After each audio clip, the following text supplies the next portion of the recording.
திறமை உண்டதாக இன்றைய வசனம் சங்கீதம் 68 5ஆம் வசனம். தம்முடைய பரிசுத்த வாசஸ்தலத்தில் இருக்கிற தேவன் திக்கட்ட பிள்ளைகளுக்கு தகப்பனும் விதவைகளுக்கு நியாயம் விசாரிக்கிறோமா இருக்கிறார்.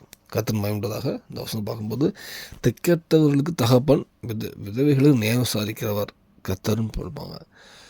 வேதத்தில் பார்த்திங்கன்னா அநேக காரியங்களில் திக்கட்டு போன எல்லாரையுமே கர்த்தர் ரட்சித்திருக்கார். இந்த வேளையில் இன்னைக்கு மெசேஜ் கேட்க யாராவது வாழ்க்கையில் திக்கெட் இருக்கலாம். திக்கெட்டுனா நம்ம எங்கே போகணும்னு தெரியாது, எந்த மனுஷ தயவு இருக்காது, பொருளாதாரத்தில் இருக்காது, சிறுமியாக இருப்பாங்க, அவங்களுக்குன்னு யாரும் அனுசரணை இருக்காது. ஒரு திக்கெட்டு போய் என்ன செய்யணும், எந்த டைரக்ஷனில் போகணும், எதை செய்யணும்னு தெரியாது. அதில் சிறுகப்பட்டிருப்பாங்க, ரொம்ப சிறுமியாக இருப்பாங்க, எந்த ஒரு அடைக்கலமோ யாருமே இல்லாத ஒரு காலமாக இருப்பாங்க. அப்படி திக்கெட்டு போய் இருப்பீங்கன்னா, எந்த பக்கம் போகும் தெரியல, எதுவுமே இல்லாத இருப்பீங்கன்னா உங்களுக்கும் தேவன் தகப்பனாக இருக்கிறார். நம்முடைய இருக்குது. நம்ம என்றைக்குமே ஜெபிக்கும் போதே பார்த்தீங்கன்னா இயேசு கிறிஸ்து சொல்லியிருப்பார். ஒருத்தர் ப்ரே பண்ணுவார், ஆக்சுவலி நான் எல்லாம் இருக்குது, நான் ஃபாஸ்டிங் இருக்கேன், 2 நாள் ஃபாஸ்டிங் இருக்கேன் அப்படி சொல்லும்போது அந்த ஜெபம் கேட்கப்படல. ஆனால் இன்னொருத்தர் வானத்தை கூட அண்ணன் பார்க்காம தன் தாழ்த்துவார். அதை கண்டிப்பாக தேவன் அந்த ஜெபத்தை ஏற்றுக்கொள்வார். அதாவது நம்ம வாழ்க்கையில் எப்போ நமக்கு ஒரு தாழ்மை வரோம்னா, அதாவது எல்லாம் இருக்கும்போது தாழ்மை வரும். தாவீதுக்கு எல்லா ராஜாவாக இருக்கும்போது தாழ்மை வந்துச்சு. ஆனால் அநேகம் பார்த்தீங்கன்னா ஒரு சிறுமையில் கண்டிப்பாக தாழ்மை வந்துடும்.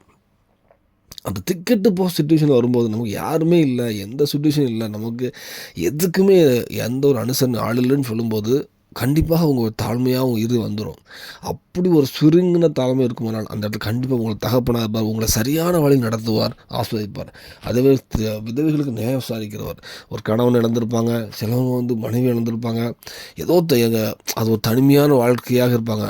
அப்படிப்பட்டவங்களுக்கும் எந்த ஒரு அடைக்கலம், இந்த திக்கட்டவர்கள் விதவைகள் எல்லாமே ஒரு ஒரு எப்படி காமனாக பார்த்தா ஒரு ஒரு ஹெல்ப் இல்லாத சுச்சுவேஷன் தான். யாருமே உதவி செய்யலை, ஒரு சிறுமியான உதவி செய்யாத ஒரு காட்சி தான். இப்படிப்பட்டவங்களுக்கு கண்டிப்பாக தேவன் தகப்பனாகவும் நியாய விசாரிக்குமா இருக்கிறார். அதனால் எந்த விஷயத்துக்கு கவலைப்பட வேண்டாம். நம்ம செய்ய வேண்டியது நம்ம கர்த்தரை நோக்கி பார்த்து, நம்ம தகப்பனும் நான் நியாயம் விசாரிக்கவே இருக்கிறார். நம்ம ஆனால் என்ன பண்ணணும் அப்படின்னா கர்த்தரை நோக்கி பார்த்து நம்ம வாழ்க்கையில் நமக்கு ஏதாவது நம்ம ஒரு பக்கம் அப்படி இருந்தாலும் ஒரு பக்கம் நமக்குள்ள ஏதாவது பாவங்கள் இருக்குமானால், ஏதாவது தேவன் நம்ம வாழ்க்கை கிரியை செய்ய தடையாக ஏதாவது பாவங்கள் இருக்குமானால் நீ உணர்த்தப்பட்டால் அதை அறிக்கை செய்து விட்டு பரிசுத்தமாக நீ கண்டிப்பாக ஜெபிப்போம். கண்டிப்பாக உங்கள் தேவன் உங்கள் தகப்பனாக இருக்கிறார், உங்களை நடத்துவார், உங்களை நியாயம் விசாரிக்க இருக்கிறார், நடத்துவார். நீங்கள் எதுக்கு வெக்கப்பட்டு போக மாட்டீங்க, எல்லாரும் சாட்சியில் வாழ்க்கை தருவார், இந்த பரலோகத்தையும் ஆயத்தப்படுத்துவார். அர்ப்பணிப்போம். தேவன் தான் கிருபை செய்வாராக. ஆமென்.